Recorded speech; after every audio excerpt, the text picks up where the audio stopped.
Hare Krishna, dear devotees. Welcome for this Bhakti Shastri class on Saturdays. So we are on chapter 12 and we'll be concluding today the chapter 12. Let's hope we conclude the chapter 12 today. We'll quickly start with Mangalacharan. Om Jnana Timirandasya Jnananjana Shalakaya Chakshurum Militam Yena Tasmai Shri Gurave Namaha Shri Chaitanya Manobhishtam Sthapitam Yena Bhutale Swayam Rupa Kadamayyam Dadati Swapadantikam Vandeham Shri Gurun Shri Yuttapadakamalam Shri Gurun Vaishnavamsya श्रीरूपं साग्रजातां सहगणा रघुनाथान्वितं तं सजीवं साद्वैतं सार्वभौतं परिजनासहितं कृष्णचैतन्यदेवं श्रीराधा कृष्णपदान् सहगणा ललिता श्रीविशाखान्वितंश्च नमो विष्णुपदाय कृष्णपृष्ठाय भूतले श्रीमते भक्ति वेदांत स्वामिनिति नामिने नमस्ते सरस्वते देवे गौरवाणी प्रचारिणे निर्विशेष शून्यवादी पाश्चात्य देश तारिणे हे कृष्णा करुणा सिंधु दीनबंधु जगतपते गोपेश गोपिका कांत राधा कांत नमस्तुते तप्त कांचन गौरांगी राधे वृंदावनेश्वरी वृषभानुसुते देवी प्रणमामि हरिप्रिये वाञ्छाकल्पतरुभ्यश्च कृपा सिन्धुभ्य एव च पतितानं पावनेभ्यो वैष्णवेभ्यो नमो नमः श्रीकृष्ण चैतन्य प्रभु नित्यानंद श्री अद्वैत गदाधर श्रीवासादि गौर भक्तवृंद हरे Krishna Krishna Krishna Hare Hare Hare Ram Ram Ram Hare Hare Hare Krishna, dear devotees. So thank you for joining in the class. And we are on the 12th chapter. And in the 12th chapter, we saw that Arjuna is asking actually two questions that, who's better? A personalist is better or an impersonalist is better? And then Krishna is actually giving him, the personalist versus the impersonalist and how supremacy of Krishna Bhakti uh, is more better than that. And then he's giving some progressive stages of bhakti also that we saw last time from shloka number 8 to shloka number 12. And now from the 13th shloka, he's going to talk about the qualities that is endearing one to Krishna. Endearing means these qualities Krishna likes in his devotees. So this is the very first shloka of that, the concluding part of the 12th chapter, which says that Advaishta sarva bhutanam maitra karuna eva cha nirmamoha nirankara sama dukkha sukha kshami santushta satatam yogi yayatma dhrida nishchaya mai arpita manor buddhi yo mad bhakta same priya. So he says there, one who is not envious towards anyone, one who is not envious but is a kind friend to all living entities, who does not think himself a proprietor and is free from false ego, who is equal in both happiness and distress, who is tolerant, who is always satisfied, self-controlled, and engaged in devotional service with determination, his mind and intelligence fixed on me. Such a devotee of mine is very dear to me. So many qualities Krishna is giving, that such a devotee, almost you can say like 10 qualities, 10 or 11 qualities Krishna is giving that one Advaishta, one who is non-envious. So if you see this word Priya, no, Priya will be like, common in most of the verses now that will follow in this particular section. And those devotees who possess these qualities will be rendering service or devotional service to Krishna, and these devotees are dear to Krishna. So earlier also Krishna had said many verses that he loves his devotees. And love may also have many levels. So, like for example, a mother loves the baby, but will not trust the baby if the baby has the knife in his hand, and the mother will take away the knife from the baby's hand, and because the baby does not have that particular understanding of how to use that knife properly.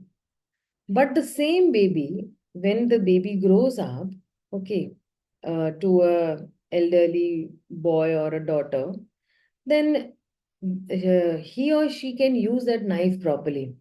So earlier it was just love, okay, and now that love has trust within it. Okay, so uh, love with trust is there. So, as I said, that love can be at very multiple levels also. So now Krishna spoke that even those who are sinful, I will protect them. Arjuna, Aname Bhaktya Pranashyati, you declare that, they will be protected. And my devotees will never perish. That is the expression of Krishna's love. Okay, he certainly loves all the living entities. And as we had discussed earlier also, that Krishna is not partial. Krishna is a reciprocal God. Krishna reciprocates with his devotees. So naturally, uh, those devotees who reciprocate with him more and more, okay, then attract his attention more and more. And they acquire a greater place in Krishna's heart by their selfless devotion to him. So, anyone who is practicing devotional service is very dear to Krishna. And also at the same time, if devotees have, what is that word called? Virtuous qualities, that is more endearing to Krishna. All the more like, and in this particular section, Krishna is telling that we should not just assume, or we cannot wish, or we cannot, whitewash, because we are devotees. Whitewashing means actually making somebody a blame free. Bhakti is a means of sustaining good qualities. You just don't, uh, whitewash it. So when we act virtuously, we allow Krishna to act through us. When we are not acting virtuously, then we are blocking actually Krishna to act through us. And the result of that is we suffer and even others suffer. So we should also, strive to develop the good qualities. And uh, how we strive those good qualities within the realm of bhakti, and we try to exhibit those good qualities as much as possible, right? So when he's saying Advaishta Sarva Bhutanam, such a person is a non-envious friend of all living entities. So even if I'm picking up, every quality over here, okay. So am I working towards this quality of being non-envious towards all living entities? Am I friendly to all living entities? Am I kind to all living entities? Karuna, right?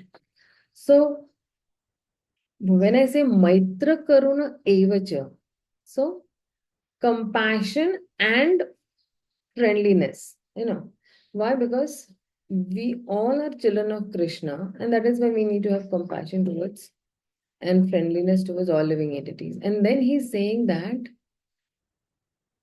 Nirmamoha Nirankaraha. So when he's saying Nirmamoha Nirankaraha, see in the second chapter, if you all know that Krishna spoke about, give me 1 minute, okay? I'll just show you quickly.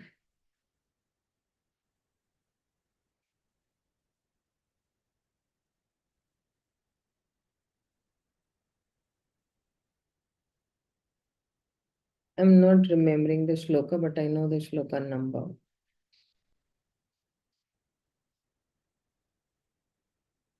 See, 70 and 71. A person who is not disturbed by incessant flow of desires, like that enter like rivers into the ocean, which is ever being filled but is always still, can alone achieve peace and not the man who strives to satisfy such desires. And a person who has given up all desires for sense gratification, who is free from desires, who has given up all sense of propriety, is devoid of false ego, he alone can attain real peace. So, over there also, if you see in this 71st shloka also, he says Nirmamoha Nirankaraha. The same word he has used over here also. So, someone is better than us, then we envy, that envy actually comes to us.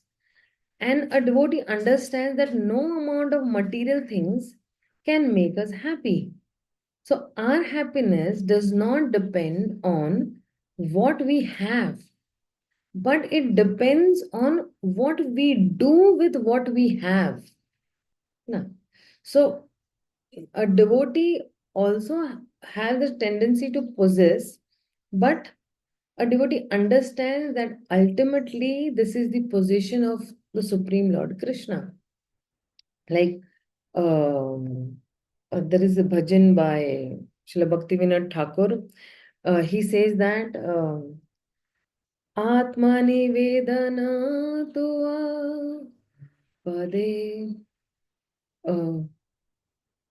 Ami to Tomara Tomi to Amara Ki kaje aparadhane. So he's saying that, of course, I'm not remembering the wordings too greatly, but this is what he's saying that, oh Lord, I'm yours and you are mine. And what other wealth do I want? This is how a devotee becomes free from all that possessive mentality of me, mine, and uh, because he's saying that the greatest wealth that he has is the Supreme Lord Krishna. And then that is why he's saying that Nirma Moha Nirankara Sama Dukha Sukha Kshamihi. So Sama Dukha means what? He's becoming equipoised. Whether he is in uh, happiness or distress, like so somebody will say that how to become equipoised. So suppose I have some 5 crore, and then adding of just 5 rupees and losing 5 rupees really does not matter. This 5 rupees represents that material possession, and I have, and that 5 crore is representing our actually spiritual wealth, our devotional connection with Krishna. So, to the extent we will not have that spiritual connection, to that extent, material ups and downs will shake us. And success will make us very jubilant, but failure will make us very despondent. Will make us very sad. Will make us very morose. So to the extent we have connection with Krishna and the fulfillment with our connection to Krishna, to that extent, material things will not affect us.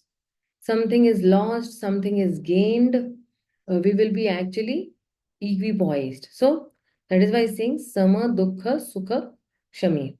See, kshami means, forgiving also.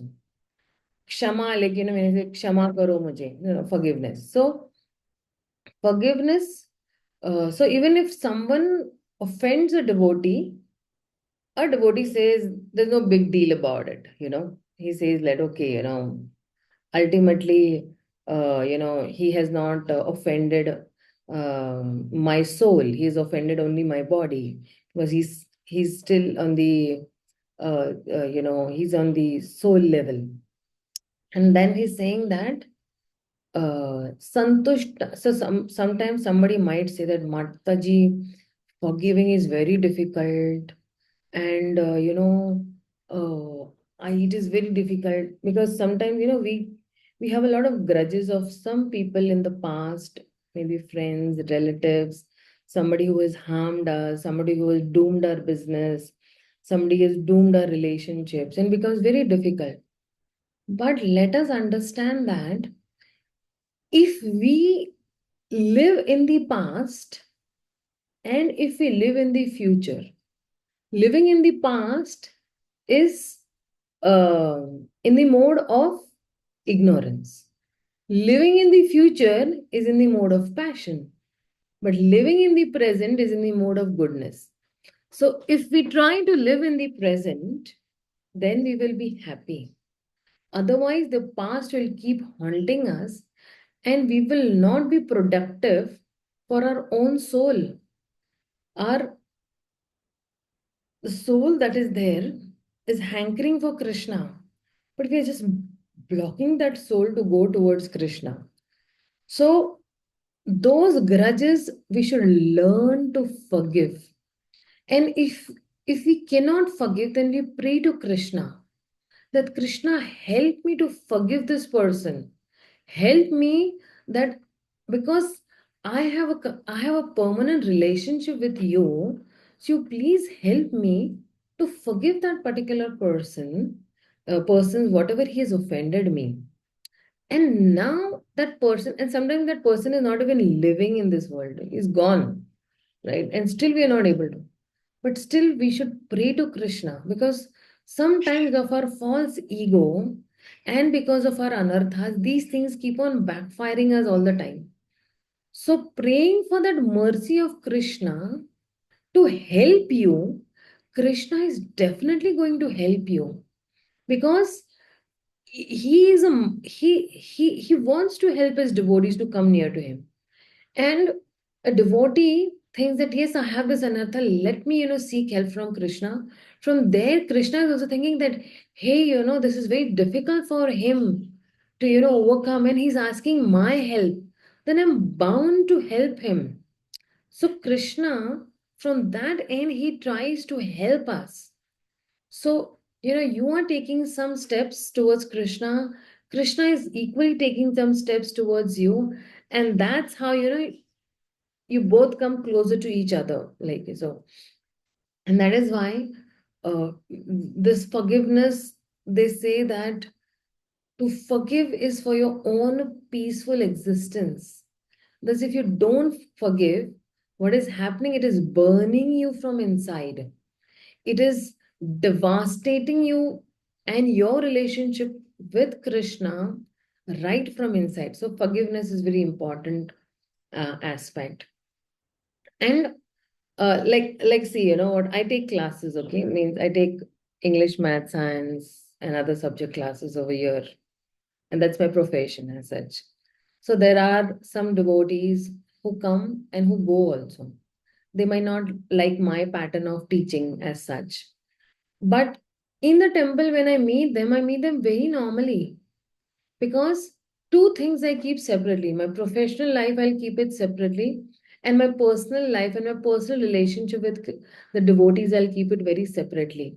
So if somebody has come and somebody has quit, taking, these personal classes from me, I will still talk to them very naturally. I'll still talk to them very nicely. Why? Because uh, sometimes what happens is that parents might not like the teaching pattern, or they might not like some aspect of the classes. They might think that okay, it is too crowded, and I want a personal, home tutor for my child. But that is their requirement, right? And I need to respect that requirement of the parents, right? Because they are the best people. They are the best for their own children. They know what is best for my child. So I need to respect that. And still, when I meet them in the temple, I'll talk to them. Maybe I'll talk for hours and hours with them, discussing some spiritual topic or some challenges they are facing.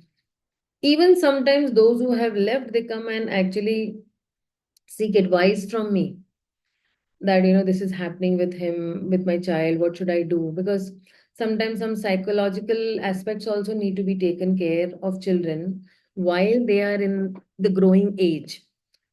Being very stubborn, not having interest, and being distracted. All these challenges are there with children. So that is why we need to really, of course, they have not offended me in any way. That is their personal choice that they want to, admit the child or they don't want to admit the child. But I need to respect them as such and still, keep going because this is for my own personal peace. So then he's saying that Santushta Satatam Yogi, because a devotee is delighting his connection with Krishna, so he does not think too much about material things. He's so happy with his relationship with Krishna, then he does not. Like, for example, I'll tell you, okay, you must have seen some old, Hindi movies, black and white movies, where the husband and wife, they are living in a very small one room house, okay, and still both of them are very happy. Why? Because both of them are very connected. So then the wife does not have too much of material desires because the husband respects her, appreciates her, and both are very much connected. And still they are very happy. But on the opposite side, if a person has a very big, palatial house and he's got all the facilities and still he's not happy because both the husband and wife are not connected with each other. So in our case, in the case of devotees, right, we delight in our relationship with Krishna. So even if we don't have too many material things, we might not crib and cry, oh Krishna, I don't have this, and see she has that and he has that, and why not me only, and I'm doing so much of bhakti and I'm so sincere and all. We don't think about these things too much. And he's used this word yogi over here. So what is this yogi? Yoga means connection, right? We know.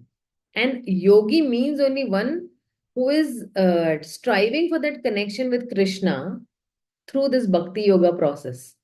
So that is why a devotee is always satisfied because he understands that ultimately he needs service and connection with Krishna, or connection to Krishna, you can say. So that is why he is thinking that how can I serve Krishna more and more? How can I chant more and more? How can I give my time to Krishna more and more? And that is why he keeps connecting himself more and more to Krishna. And that is only the, the gist of bhakti yoga. So he says, I don't need anything else. And these things, give satisfaction to life. So I don't worry about anything else. So what is giving him satisfaction?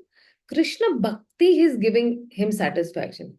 And so he's saying that Yayatma Drida Nishchayaha. He's saying, sorry, Yatatma, not Yayatma. Yayatma Suprasidati is for me that.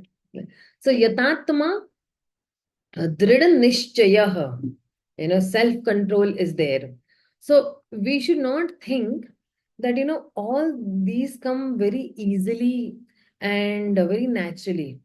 We may see an exalted devotee, very gentle, very humble, very tolerant, and we may think that, they are at such a high level, I can never attain, and let me, stay wherever I am, No, even material talents require work, right?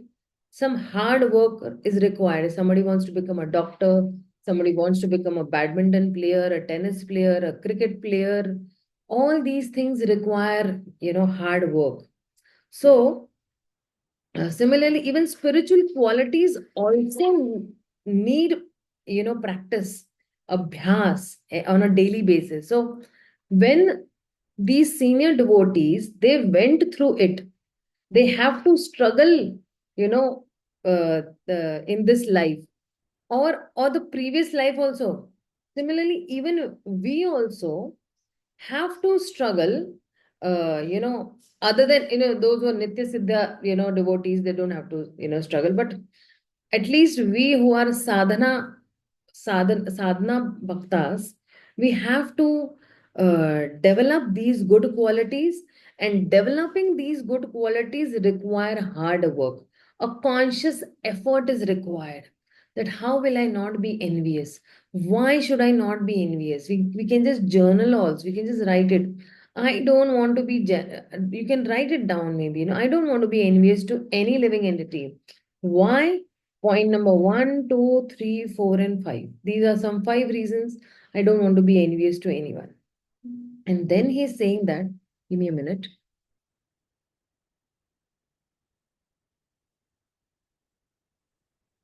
And then he's saying that, Mai arpita mano buddhir. Those who are working like this, who are developing good qualities, who are working hard, who are non-envious, who are equipoised, right? So, like this, what do? They are offering my arpita, they are offering man and buddhi to me. I know their mind and intelligence to me, and that is why they are the topmost devotees. And he's saying, Yaham mat bhakta same priyaha. So, in Srila Prabhupada's purport, if you see, he says that nor does a devotee, just a minute, okay.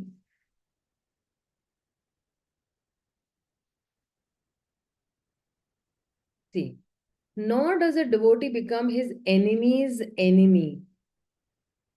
This person is acting as my enemy due to my past own misdeeds. So it is better to suffer than to protest. And then he's saying that tatenu kampasu samikshamanam, hai na. So all these qualifications, he's saying that um,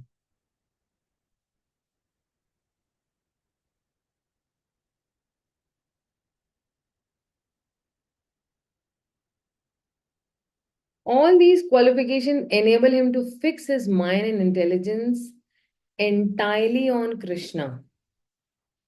Right? So, to the extent somebody is Advaishta, Maitra Karuna, Nirmamoha, Nirankara, non-envious, and he's friendly, he has compassion, right? So, to that extent, he will be able to do Mai Arpita Mano Buddhi. And one who does like this, such a person is very dear to Krishna.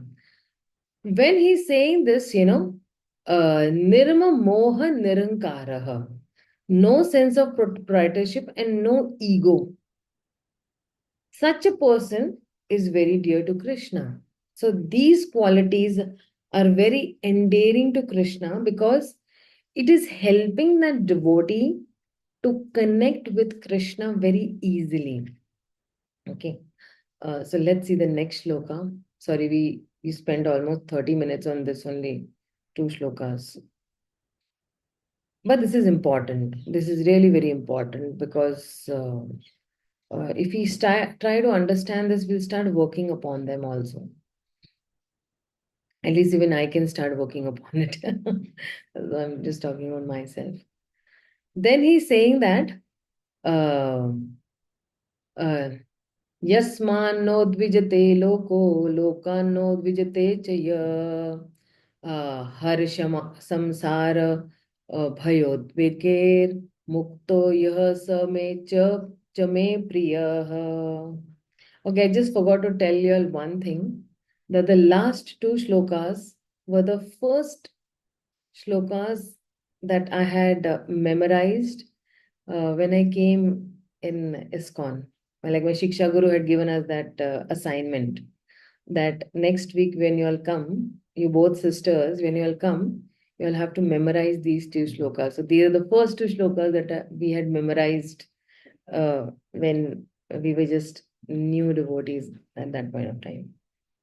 So again, he's saying that he by whom no one is put into difficulty, and who is not disturbed by anyone, whose equipoised in happiness and distress, fear and anxiety is very dear to me.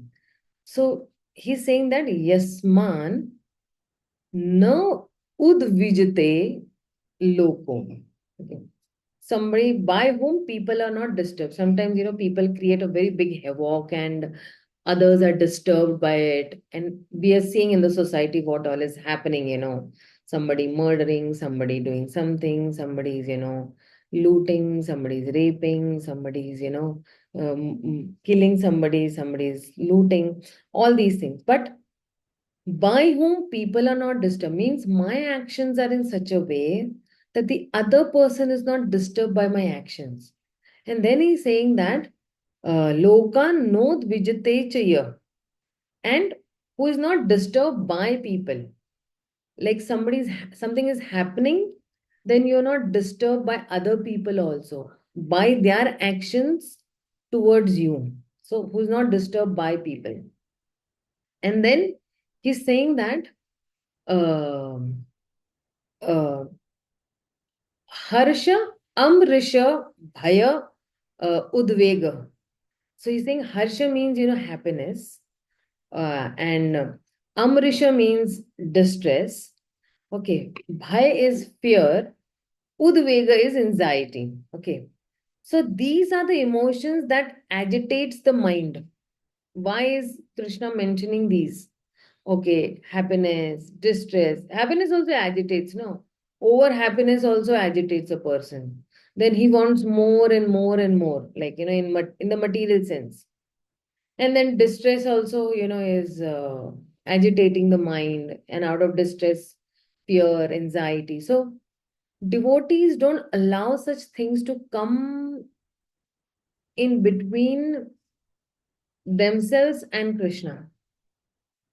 These are all things which are really, not so much required for the building of relationship with Krishna.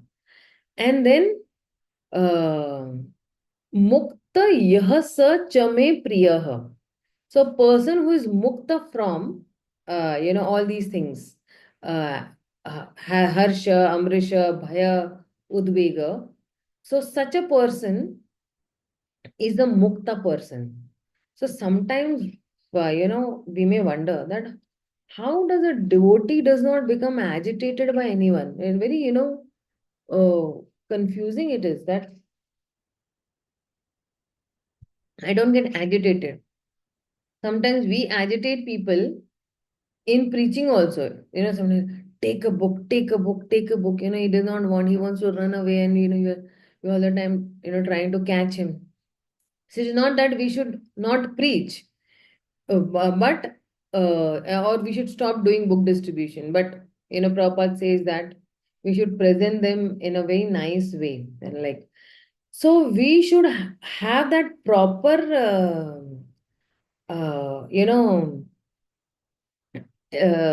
execution and a proper indentation also. Like for example, um, a competent surgeon does not, or sorry, a competent surgeon, he does a surgery and he doesn't want to give pain also, but he wants to heal that particular person. But in that particular process, that patient gets some amount of pain. So that is why he's saying that uh, devotee also does not want to give pain to anyone, but as an instrument in the hands of the Lord, you know when sometimes feedback is required to be given for some betterment or some correction, a devotee can do so, but the intention is not to harm. He does so without that enviousness. It's like, for example, I'm a position of a counselor in Pune. Okay, so sometimes I'm being at a leadership position over here. I need to give some feedback to my own counselees also, that maybe you've not done this right. But see, words matter a lot. How am I putting those words which will not hurt the other person? Or if I'm even correcting, because I'm in the position of correcting that particular person, and for me, I'm thinking that I'm a servant of this person. And if I don't correct, lifelong this person will continue that and he'll not get connected to Krishna. How Krishna wants him to be connected to him, right?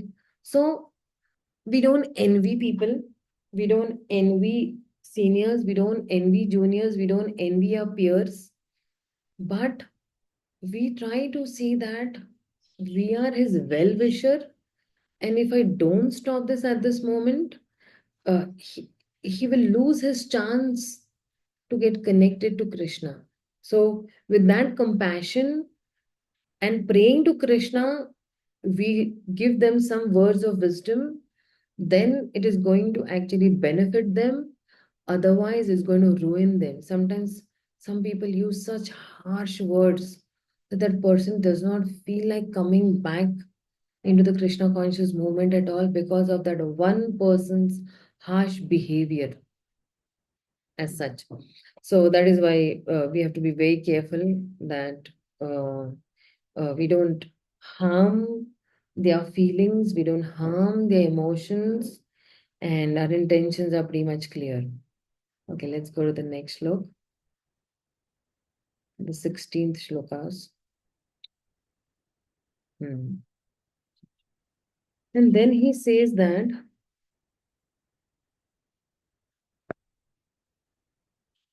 अनपेक्ष शुचिर्दक्ष उदासीनो गतव्यथः सर्वारंभ परित्यागी यो मद्भक्ता समे प्रिय.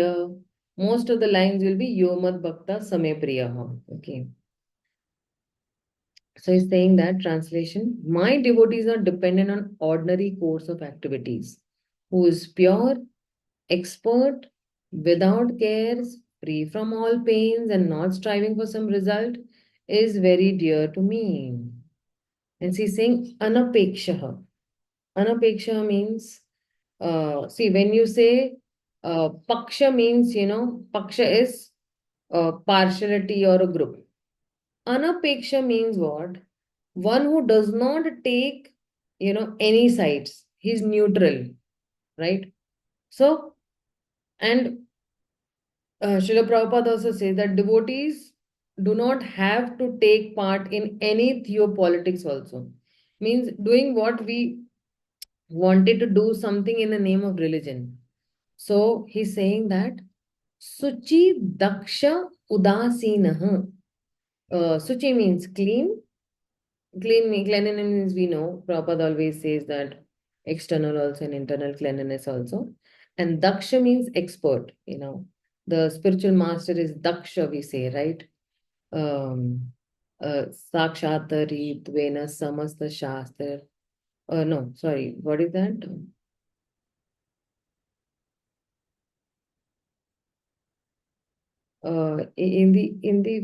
In one of the stanzas of Guru Ashtakam, that word Daksh comes.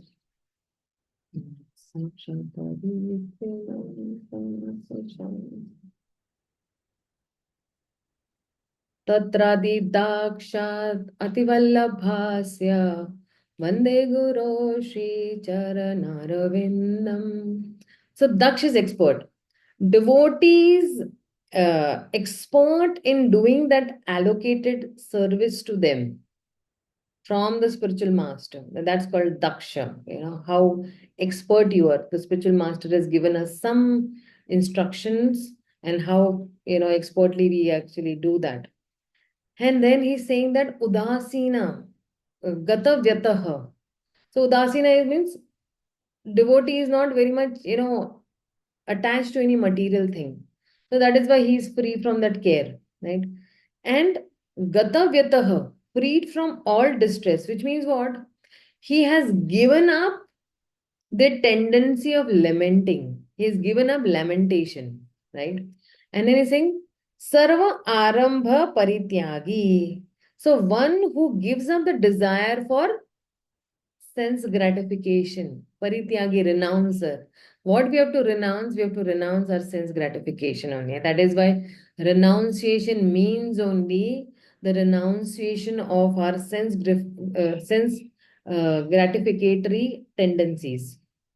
And then he's saying such a person is very dear to me. So this all is describing all the qualities of a devotee. And because this devotee does not take part in any particular party, that is why he is a carefree person. He's a udasinaha. Udasinaha means he's free from that particular care. Okay, let's go to the next shloka. The 17th shloka.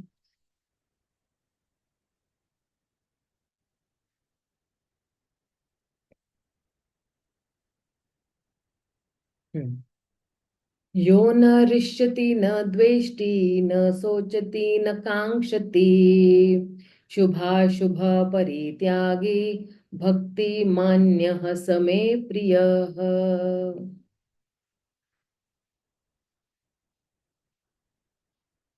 One who neither rejoices nor grieves, who neither laments nor desires, and who renounces both auspicious and inauspicious things, such a devotee is very dear to me. So he's saying that uh, Yona rishyati na dveshti. One who does not delight, nor who does one who resents, right? Or or he's saying that na sochati na kanchati. One who does not even hanker, okay, or uh, hanker means he wants more and more. He's desiring more and more. So that is called hankering. Okay. So, and one who does not even sochati, the one who does not even lament. And then he's saying that shubh ashubh parityagi. He gives up the conception of auspicious and inauspicious. Means what he's saying, everything on a equal platform. So when one understands that there is nothing inauspicious, because one understands that this material world is very temporary world, or the temporary nature of this material world. So shubh ashubh, ultimately both are what? Undesirable. So this what do you say? This undesirability is just a matter of degree. And a devotee stays away from this conception of good and bad. So whatever may happen, we can, always find an opportunity to serve Krishna in that situation. Whether I'm happy, let me serve. I am sad, let me serve. In both these situations, he remains, equipoised also.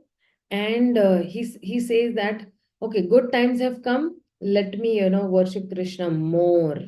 Let me extend myself or stretch myself more.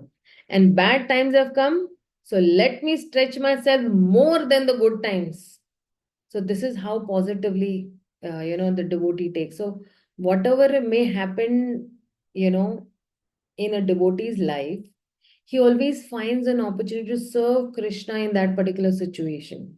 He does not run away from those situations, but he faces very boldly those situations by serving Krishna, taking Krishna's help. He is actually serving in those situations all the time. So if you see Prabhupada's purport over here, he says that um, nothing is an impediment in the discharge of his devotional service. Such a devotee is very dear to Krishna. There is no impediment for him. Happiness, okay, very nice. Distress, okay, more service. In distress, what happens? The more he serves, he forgets that I was in distress because he's connected to reality, and that is why he will not feel that distress. He will not feel the burns of those distresses also, because he's connect. See, when he has some distress, it is not a real reality of this world, because that is temporary, right? But the real reality is what? Krishna is the real reality. And when you get connected to the real reality, who is Krishna himself, when you try to serve him, then he will forget automatically, ki, hey, my real connection is with Krishna. My real connection is not with these things, people, material, situations or any situation. My real connection is Krishna, and he'll be very happy in that particular situation that way. Okay. So let's go to the next. So we have this 18th and 19th shloka. So he's saying that समशत्रु च मित्रे च तथा मानपमानयो शीतोषणा सुख दुःख दुःखेषु Samsung विवर्जितः तुल्य निंदास्तुतिर्मौनी संतुष्टो येन केंचित् अनिकेत स्थिरमतिर् भक्तिमान में प्रियो नरः. So he's saying that no one is equal to friends and enemies, who is equipoised in honor and dishonor, heat and cold, happiness and distress, fame and infamy, who is always free from contaminating association, always silent and satisfied with anything, who does not care for any residence, who is fixed in knowledge, and who is engaged in devotional service. Such a person is very dear to me. So he's saying that Sama shatru cha mitre cha, tatha man apamano yoho. So, this is an equipoised attitude. So somebody might wonder that, Krishna is talking from the point of view of, being neutral, not from the point of being, devotional passion or some spiritual front.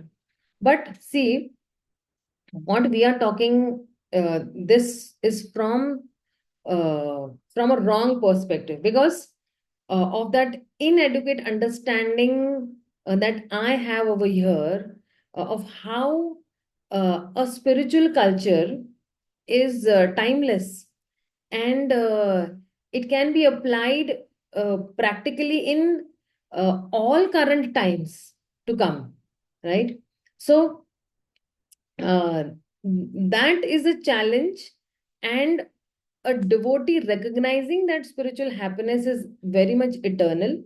So, whatever changes are happening at the material level externally, let them not affect my spiritual practices. भूकंप आ रहा है, ये हो रहा है, बाढ़ हो रही है, बारिश हो रही है, it's hot, it's cold, somebody is, harming me, somebody is not harming me. And all these external factors, let they not affect my, spiritual life or spiritual practices, whatever I'm doing. And in whatever way I'm advancing in spiritual life, let that not affect me, and let me just focus on that steady practice of devotional service, being determined that yes, I have a goal, and my goal is to please Krishna. May come whatever my external situations, maybe what my internal situations also, but let me be just focused of my mind and my intelligence be just focused on serving Krishna. So these qualities, are actually, when you see, in our daily lives also, these qualities are for daily conducts. These are not like, one time you do and the other time we don't do it, but this is on a daily basis. So when he's saying Sitoshana Sukha Dukkheshu, or samasanga vivirjita. To give up all that material attachments. See, when he's saying free from all association, means only saying that we have a lot of attachments to many material things also and material people also. So he's saying that give up all those material attachments. And then he's saying that when you give up all those material attachments, then santushto yena kenchita. So, be satisfied in whatever situation I am in. Okay, because a devotee is not situated uh, in that situation, then uh, he will not be connected to Krishna. But I want to be connected to Krishna all the time. So that is why, and for me, actually, that is the supreme fulfillment to be connected to Krishna, right? So when acharyas say always remember Krishna and never forget Krishna, and always check on yourself that am I in Krishna's service or am I in Maya's service. Why do the acharyas say that? Because the acharyas know that okay, when this person will be connected to Krishna, that only will give him that supreme fulfillment. Otherwise, whatever material activities he'll be doing, he will not get that self satisfaction or self fulfillment in those activities. So, uh, whatever situation, satisfaction in whatever situation, because a devotee is not situated only in that situation. He's always connected with Krishna, and that is why he gets that, satisfaction or supreme fulfillment from his connection with Krishna. And then he's saying that, Aniketah, uh, Aniketah, Aniketah Stiramatihi. So, a devotee's body may not have a very fixed residence, means when you say, fixed residence means, see, when you say Niketan means house. Aniket means one who does not have any house. Like, for example, sannyasis, they are traveling preachers and they keep on traveling. They don't have a fixed house.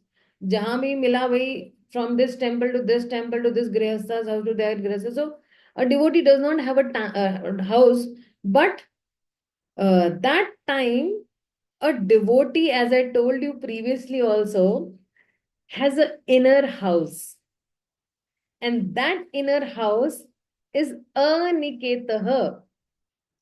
And anikita sthiramatir. So once there is a connection with Krishna, once that remembrance of Krishna is there, then that inner house becomes that residence. Externally, he might not have any residence. So, and that is why he's saying that bhakti mana me priyah narah. So, such a person who has a very much uh, extra, what do you say? He has a special attraction towards me. So, such a person among all those, men, he's very dear to me. Naraha, such a person is very dear to me. Such a man is very dear to me. So, this is what he's saying. So, let's go to the next.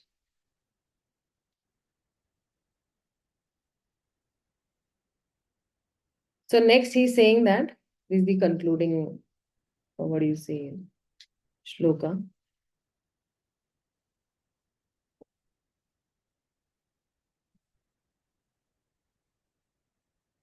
ये तु धर्मामृतं मेदं यथोक्त पर्युपासते श्रद्धधाना मत्परमा भक्तास भक्तास्तेतीव मे प्रिय.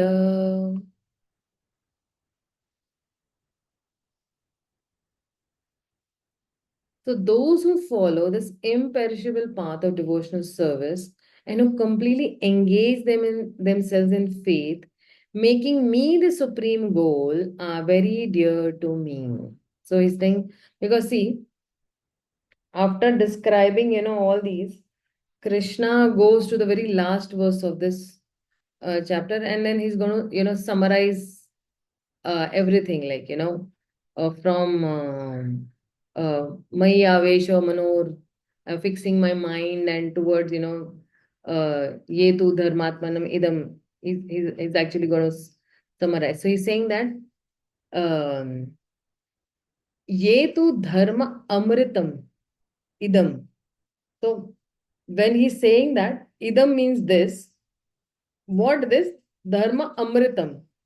Actually, uh, this is the nectar of religion.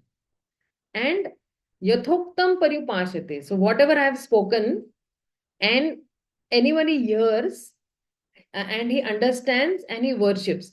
So see over here he's giving a Shruti Phal also. Okay. Shruti Phal means the fruit of hearing. And then he's saying that Shraddhadhana mat paramaha.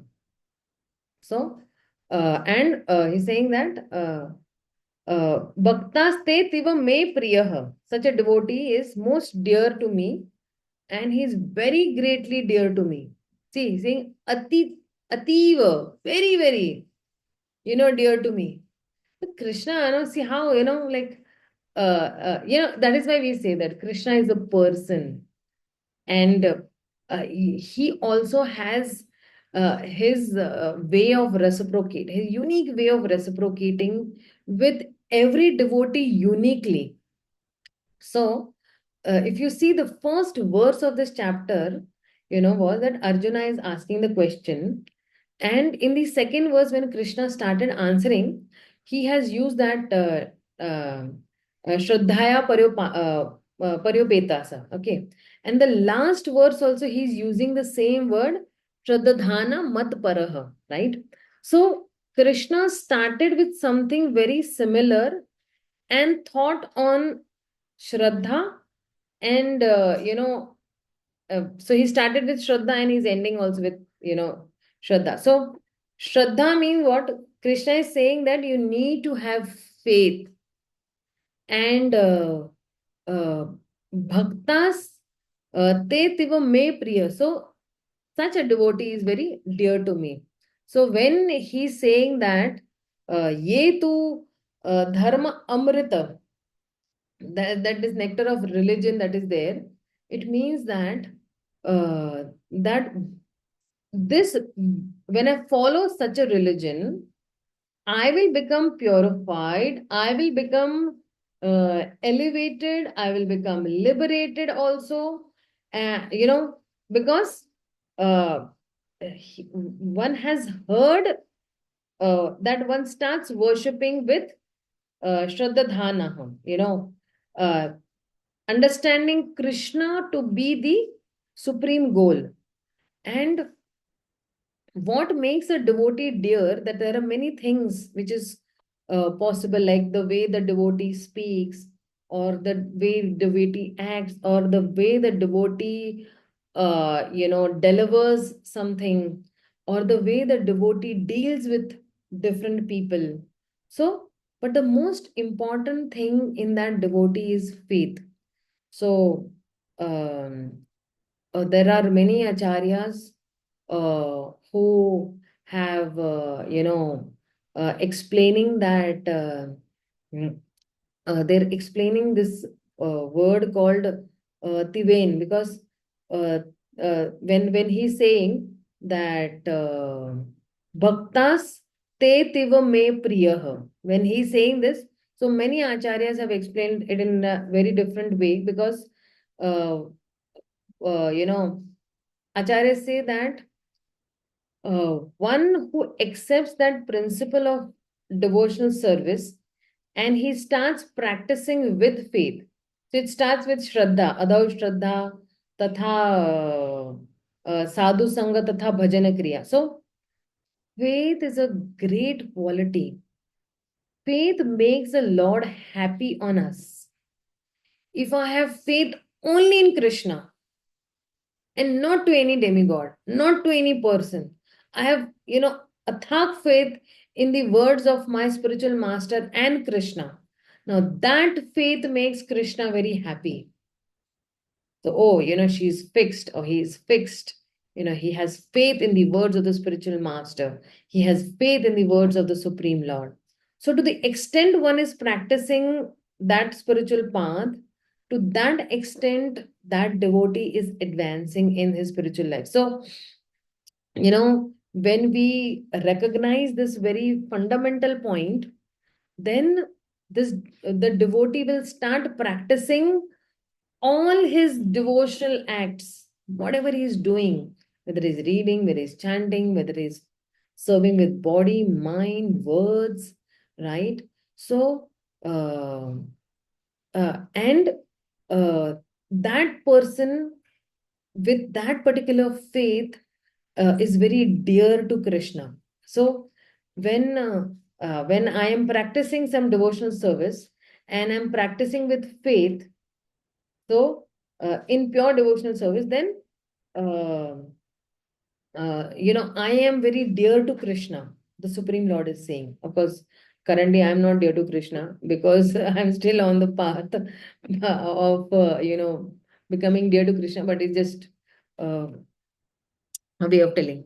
So Prabhupada over here is saying that um,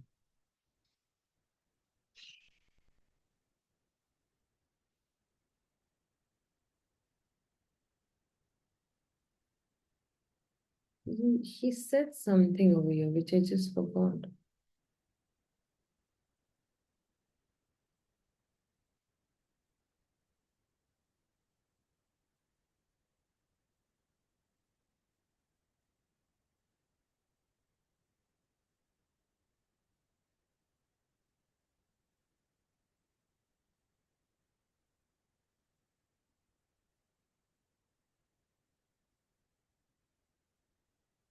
Yeah, see.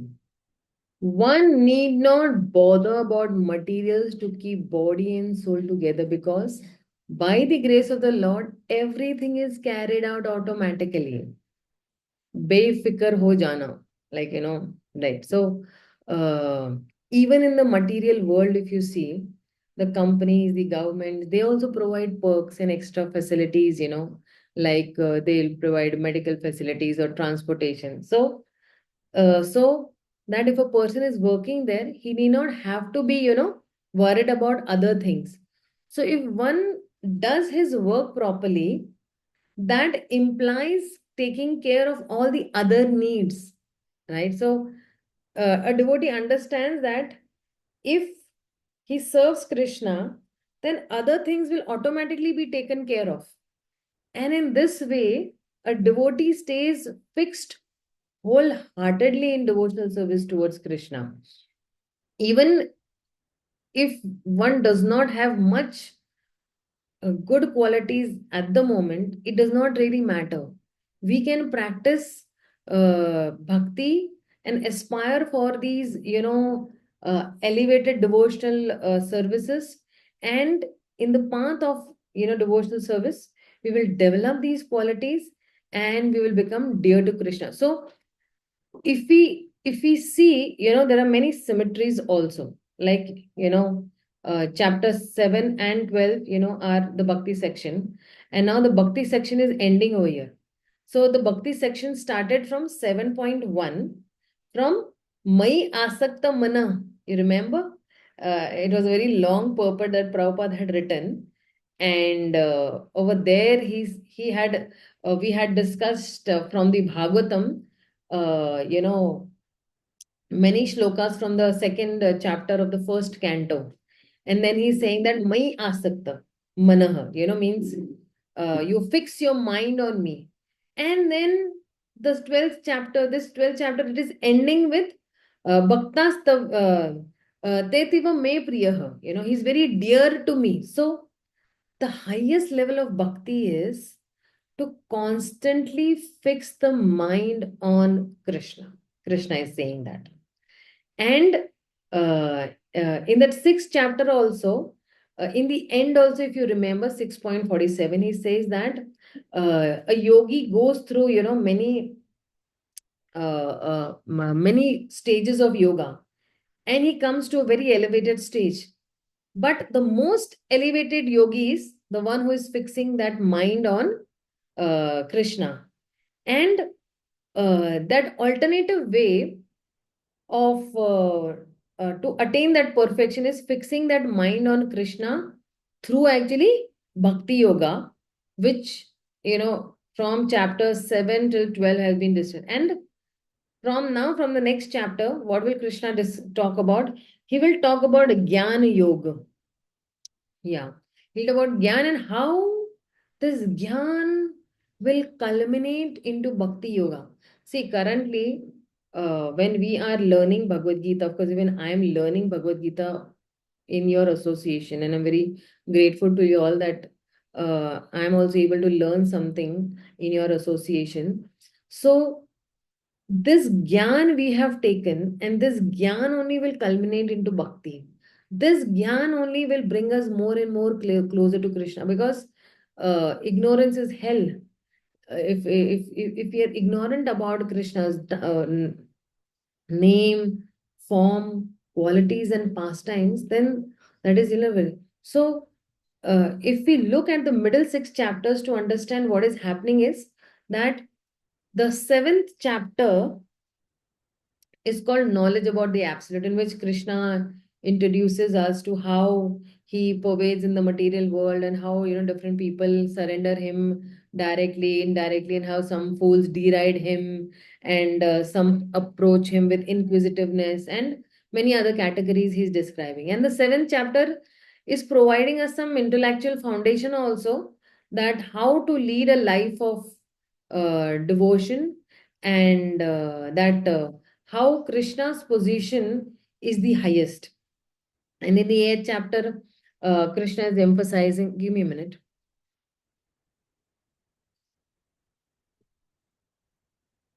Krishna is emphasizing on Ashtanga Yoga and Bhakti Yoga, and he is establishing how Bhakti Yoga is only uh, uh, uh, more better and more preferable, because it is easier, it is sulabha. And then Krishna says in the same chapter that one does not have to worry about, different things or other things, like whether one is dying, or he's dying at the right time, he's dying at the wrong time. The Lord will make it sure that a devotee will die at a very, um,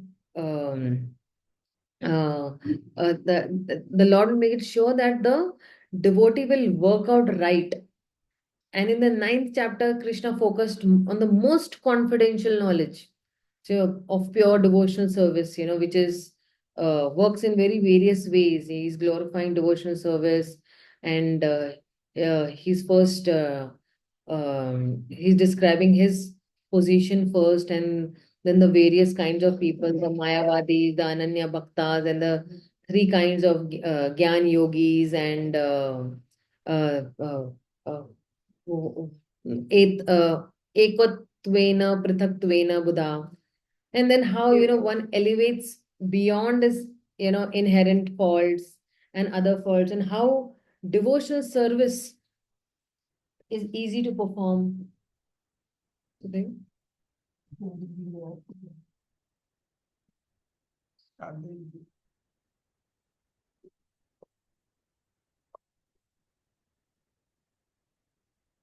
So, and how devotional service is very easy to perform, how it gives, eternal results. And all these are discussed in the ninth chapter. And the 10th chapter is talking about the Vibhuti Yoga.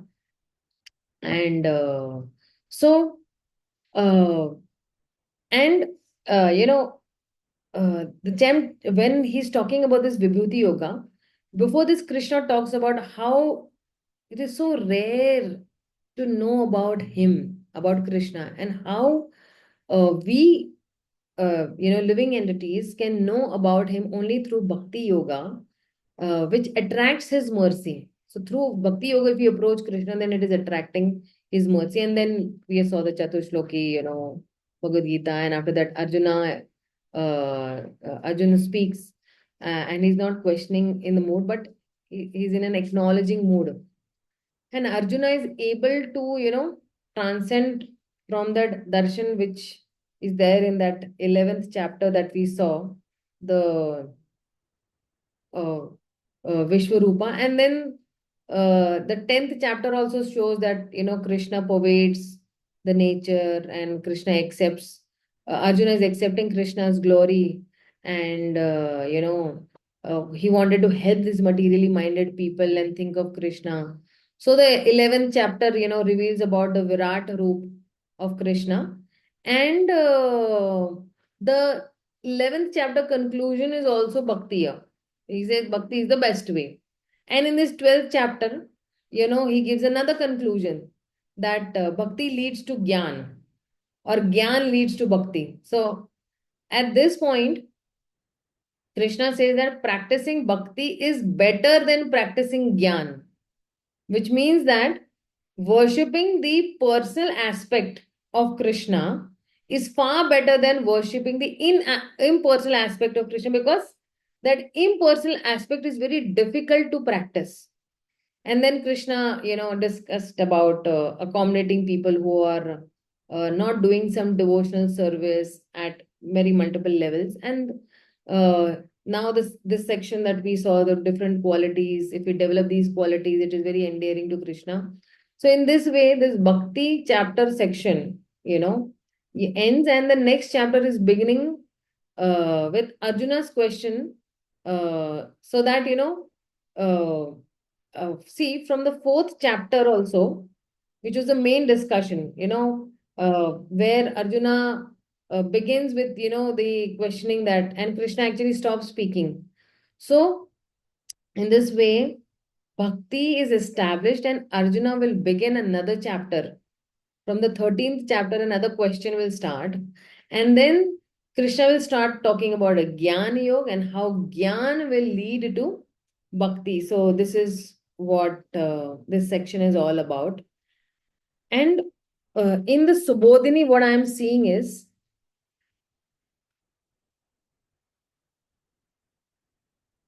it reads that Lord Krishna used the word Mad Bhakta and Bhaktiman in the above verses to indicate a person who has devotion to him. Such devotion is the most essential quality, that is the Swarup Lakshan in a devotee. While the remaining quality in the above list are his secondary qualities, Tatastha Lakshan, that depends on his bhakti. They automatically result from the devotee's surrender to Krishna and fixing his mind and intelligence on Krishna. So this is how this particular section ends. And from the next chapter, Arjuna will ask more questions, and Krishna will Krishna will answer those questions as such. So with that, we end with the 12th chapter and this section of Bhakti Yoga. Anybody has any queries, doubts, questions?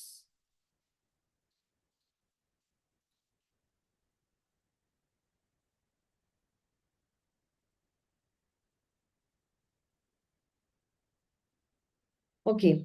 So the last what we had decided is that we will have examinations on what date? 14th September. Decided. September. Okay. So 14th September we'll have the examinations. Okay. And what did we decide on the OBA, CBA, sorry, OBA and Shloka test?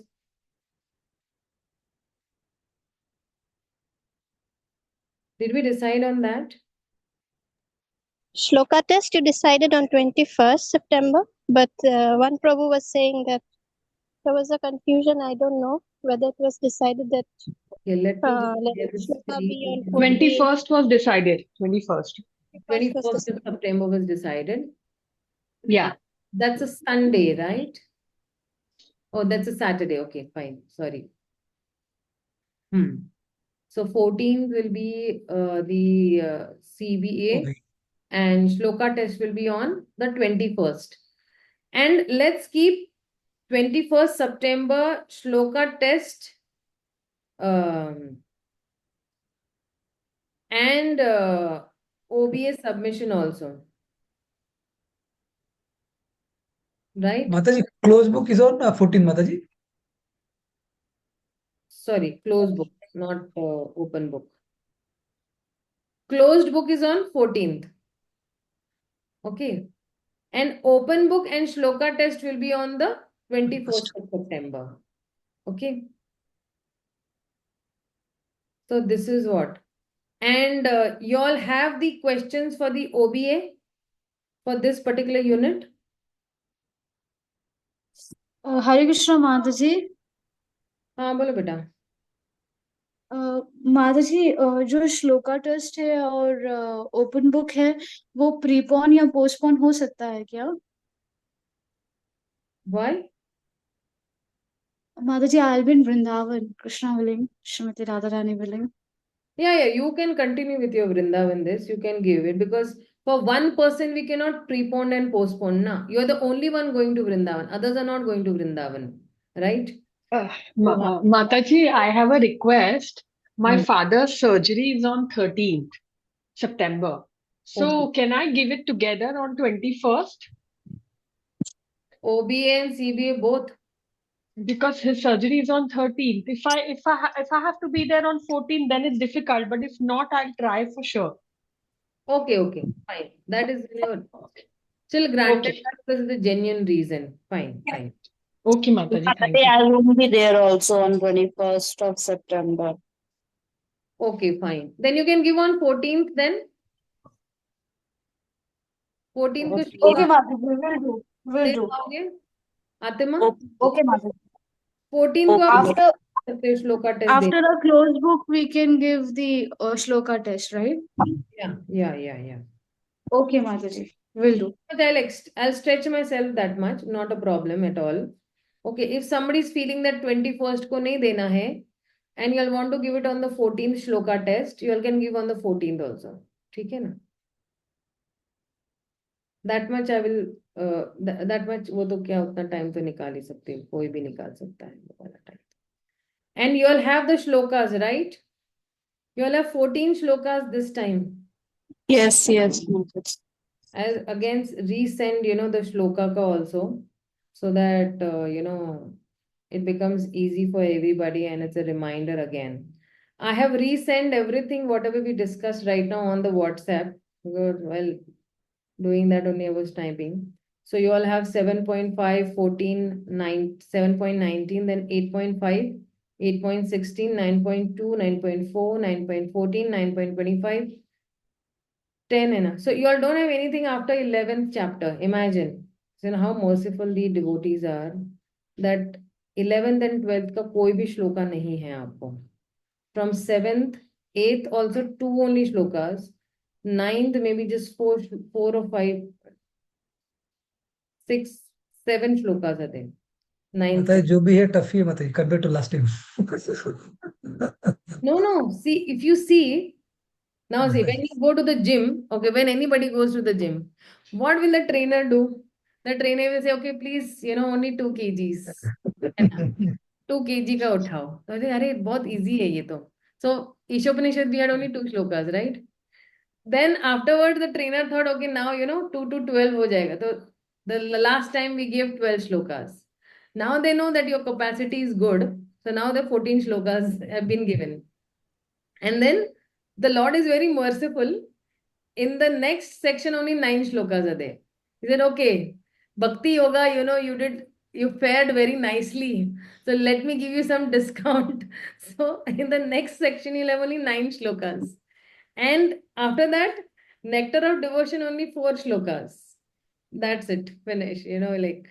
Nectar of Instruction, only 4 shlokas. Again, 4 shlokas. So as and when you advance, you will be given discounts by the Lord and by the devotees also, the university also.